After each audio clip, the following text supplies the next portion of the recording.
Hello everyone my name is Mahesh Kumar and I'm practising advocate at Hyderabad. Sir ఈ వీడియోలో మనం ఈరోజు ఏం డిస్కస్ చేసుకోబోతున్నాం సార్?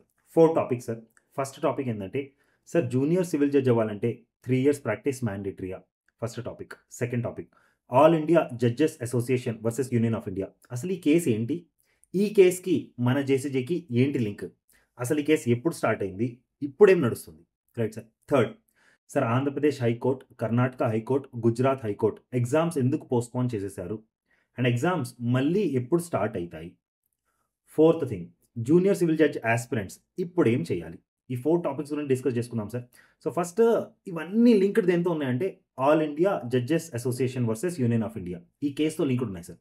సో కొంచెం ప్రాపర్గా ప్రూఫ్స్ చూపించి I discuss about each and everything sir. So కొంచెం పేషెన్స్ ఉంచండి సార్. సో కొంచెం మీరు కానీ లింక్లో ఉంటే, by suppose if you have laptop, desktop, mobile phone, లేకపోతే ఏమైనా ఐప్యాడ్ ఆర్ సంథింగ్ సార్, మీరు జస్ట్ వెళ్ళి టైప్ చేయండి sir, supreme court of India. ఇలా మీకు ఒక సైట్ ఓపెన్ అవుతుంది, right sir.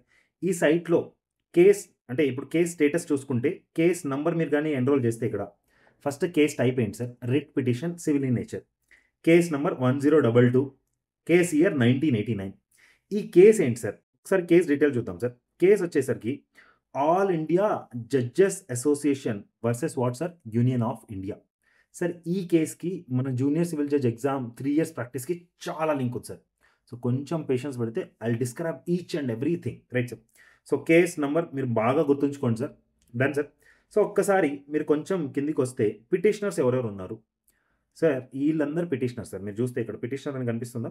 These all people are petitioners. Respondent ఎవరు? వీళ్ళందరూ రెస్పాండెంట్. పిటిషనర్ అడ్వకేట్ ఎంతమంది, రెస్పాండెంట్ అడ్వకేట్ ఎంతమంది?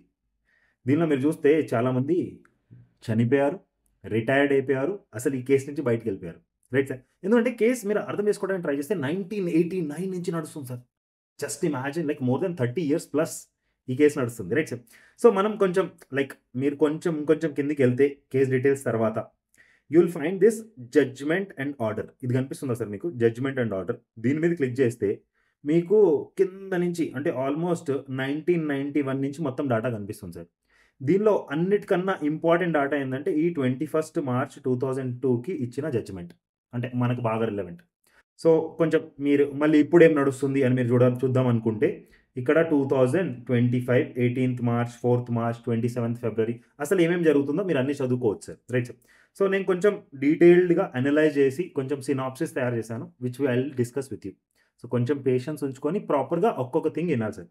So first of all case పేరు ఏంటంటే sir, all India judges association versus union of India. Sir case number ఏంటంటే sir 1022/1989. Sir supreme court of ఇండియాలో ఈ case నడుస్తుంది సార్, రైట్ సార్. ఏమేమి issues ఉన్నాయి సార్ ఈ కేసులో? మీరేమనుకుంటున్నారంటే ఇది only 3 years practice, JCJ practice కోసమే ఈ కేసు, అలా ఏం కాదు sir. There are numerous issues. So issue number 1, all India judicial service తీసుకొని రావాలని 1989లోనే ప్రపోజల్ ఉండే. సెకండ్, జడ్జెస్ ఒక రిటైర్మెంట్ ఏజ్ 60 ఇయర్స్కి చెయ్యాలనేసి సెకండ్ ఇష్యూ.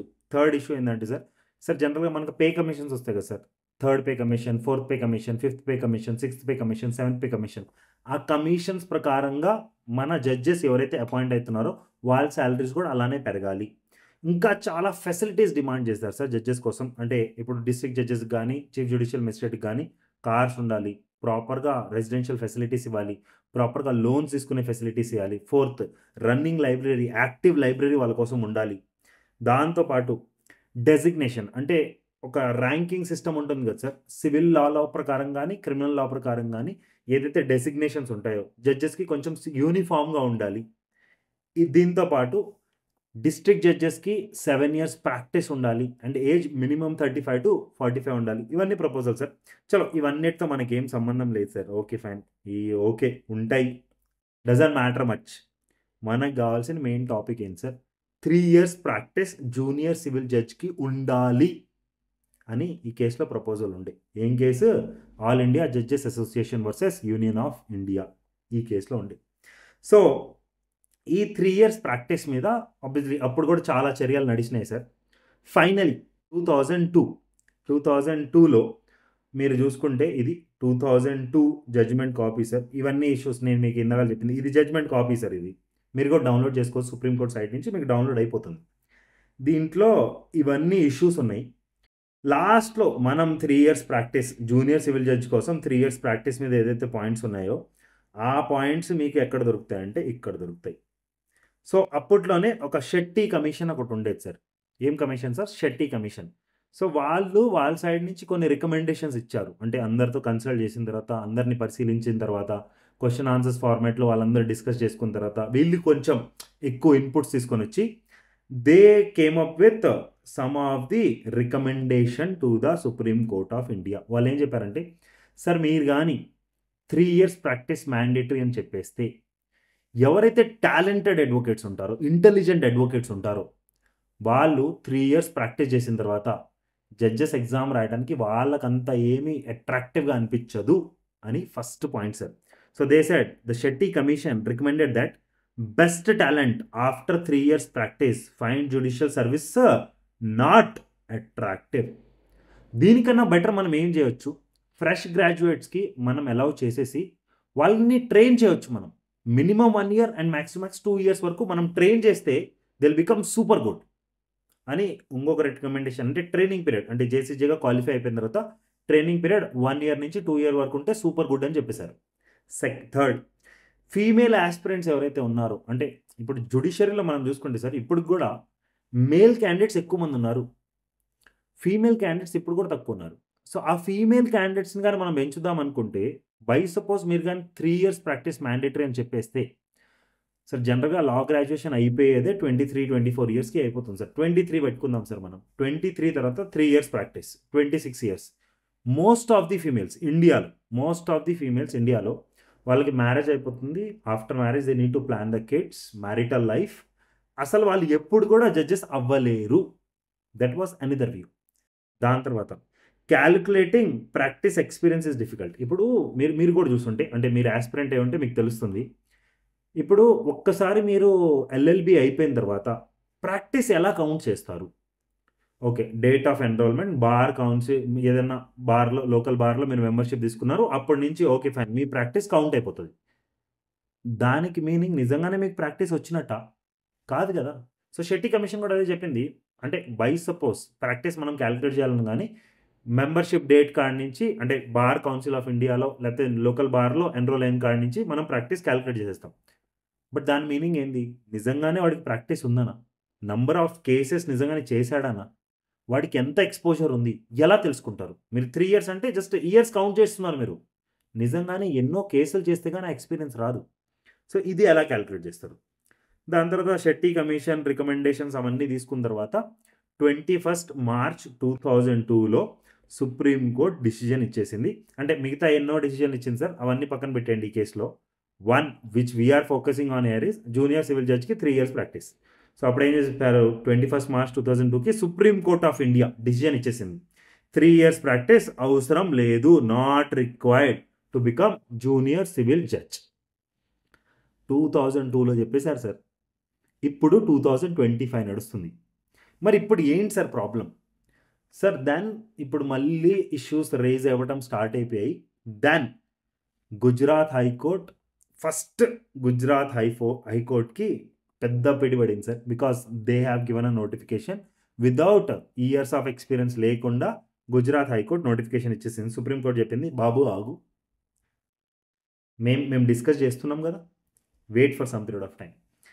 వీళ్ళని ఆపంగాల్నే గుజరాత్ హైకోర్ట్‌ని ఆపంగాల్నే కర్ణాటక హైకోర్ట్‌కి ఏమిటి తప్పించారు? కర్ణాటక హైకోర్ట్ చెప్పేసింది, "సుప్రీం కోర్ట్ నన్ను ఆపే ముందల బెటర్ వాలంటరీగా మేమే నోటిఫికేషన్‌ని ఆపేస్తాము." వీళ్ళే ఆపేశారు సార్. అండ్ థర్డ్ మన రీసెంట్‌గా ఆంధ్రప్రదేశ్ హైకోర్ట్ కూడా ఆపేసింది. సో, వీళ్ళిద్దరిది voluntary decision sir. Supreme court ఏం ఆపలేదు వీళ్ళని. బట్ గుజరాత్ హైకోర్ట్ నోటిఫికేషన్ ఏదైతే ఉందో దాన్ని సుప్రీం కోర్టే ఆపింది. Right sir. ఇప్పుడు మీరు ప్రాపర్‌గా చూసుకున్నట్టయితే కొన్ని అంటే ఇప్పుడు రీసెంట్‌గా ఏమేమి జరిగాయో that we will discuss sir. ఇప్పుడు జనరల్‌గా ఇది 4th మార్చ్ 2025కి ఈ జడ్జ్‌మెంట్ కాపీస్ అన్నీ ఇందాక చెప్పాను కదా సార్. ఇది మీరు సైట్ నుంచి ఇక్కడ డౌన్లోడ్ చేసుకోవచ్చు సార్. ఇక్కడ కనిపిస్తుందా? 4th మార్చ్ 2025 దీని మీద క్లిక్ చేస్తే మీకు డౌన్లోడ్ అయిపోతుంది. Not a big deal. Right sir. So, మీరు ఇక్కడికి రండి. 4th March 2025కి right sir. ఇది ఇంక పిటిషనర్ లిస్టు, రెస్పాండెంట్ లిస్టు చాలా పెద్ద లిస్ట్ ఉంది సార్. మీరు చూసుకుంటే ఎన్నో పేజెస్‌లో ఈ పిటిషనర్స్, రెస్పాండెంట్స్ లిస్ట్ చూస్తేనే పెద్ద లిస్ట్ ఉంది. దాని తర్వాత మీరు ఇక్కడ కొంచెం లాస్ట్ 2 పేజెస్కి వస్తే థర్డ్ పాయింట్ చూడండి సార్ మీరు. The question as to whether a specific number of years should be prescribed as a minimum qualification for enabling a candidate to apply for the post of judicial magistrate first class junior civil judge is pending before the 3-judge bench of this court. So ఏమైందంటే sir, first 2 bench judge విన్నారు sir, మొత్తం విన్నారు వీళ్ళందరూ అన్ని things తర్వాత. ఇప్పుడు main question వాళ్ళు ఏం అరేంజ్ చేసుకుంటున్నారంటే 3 years ప్రాక్టీస్ నిజంగానే అవసరమా అనే పాయింట్ మీద డిస్కషన్ జరుగుతుంది సార్. దాని వరకు ఏం చెప్పేశారంటే the 3-judge bench has elaborately heard the matter, అంటే మొత్తం మ్యాటర్ విన్నారు 3-judge benches. The contentions of the all the state government ఒక వ్యూస్ కూడా అన్ని చూసుకుంటున్నారు. ఇవన్నీ చూసుకున్న తర్వాత when this court is seized of the issue we do not appreciate the necessity to rush through the selection process.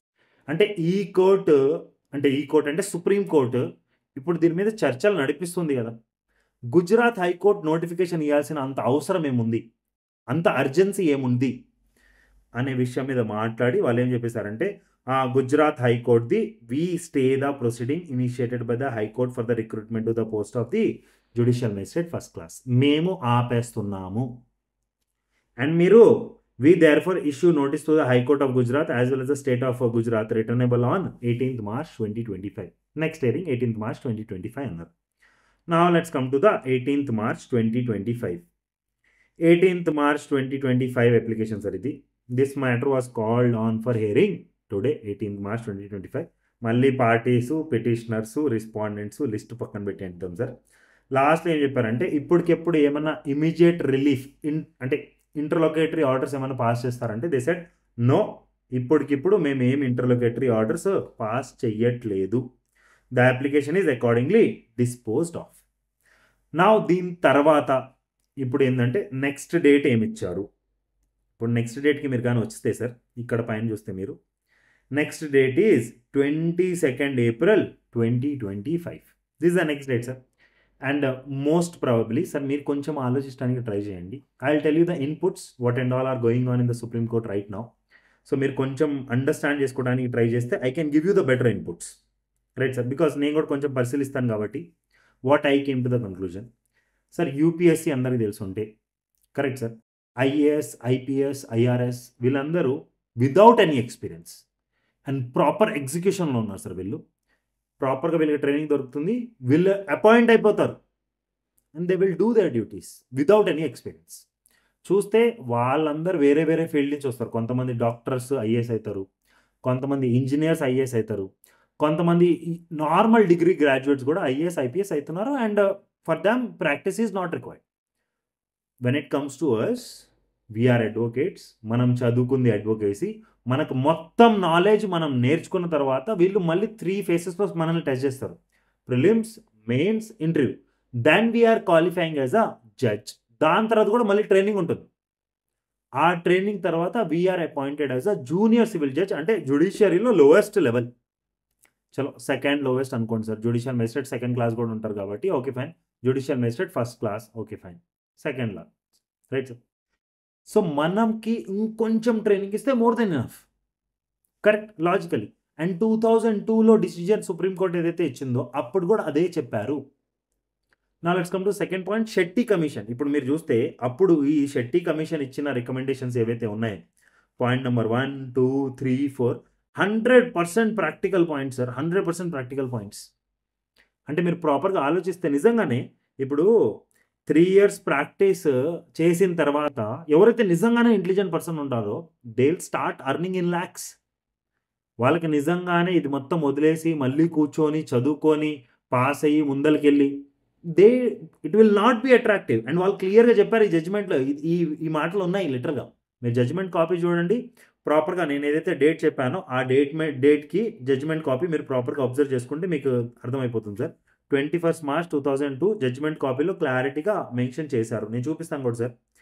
ఇది Shetty commission recommendation sir ఇవన్నీ right sir. So నాకు అనిపించేది ఏంటంటే not only this sir, training period okay fine 1 years నుంచి 2 years చేసుకోండి, that's not a big deal. Females గురించి చెప్పింది కూడా 100% correct point sir. Next calculating practice, ఇది మనకు తెలుసు కదా సార్. చాలా మంది the people who are preparing for the judiciary dummy experience sir, dummy, లిటరల్గా డమ్మీ. సో మీరు 3 years ప్రాక్టీస్ క్రైటీరియా పెట్టినా కానీ వచ్చేది డమ్మీ క్యాండిడేట్స్. అండ్ మీరేమనుకుంటున్నారు, సుప్రీంకోర్టు ఇవన్నీ పరిశీలించదు అనుకుంటున్నారా? ఓ ఎస్, మ్యాండేటరీగా పరిశీలిస్తారు. సో అకార్డింగ్ టు మీ, మీరు అసలు ఏం భయపడకండి. ఈ 3 ఇయర్స్ ప్రాక్టీస్ వస్తుంది, ఇంకేమన్నా జరుగుతుంది. Don't think all these things. రాదు, మీరంత టెన్షన్ పడాల్సిన అవసరం లేదు. అంటే నేను ఇది ప్రాబబిలిటీ మీద చెప్తున్నాను సార్. అండ్ ప్రాబబిలిటీ గెలిచే ఛాన్సెస్ చాలా ఎక్కువ ఉంటాయి సార్. బికాస్ మీరు ఇప్పుడు ఈ హైకోర్ట్స్ ఏదైతే ఉన్నాయో, మీరు నోటిఫికేషన్ కూడా చూస్తే సార్, ఈ 2 హైకోర్ట్స్ది notification 100+ vacancies are there sir. ఒక హైకోర్టు అయితే 200+. మన ఆంధ్రప్రదేశ్ ఎంత సార్? 50. జ్యుడిషియరీ నిజంగానే అంత నీడ్ ఉంది సార్.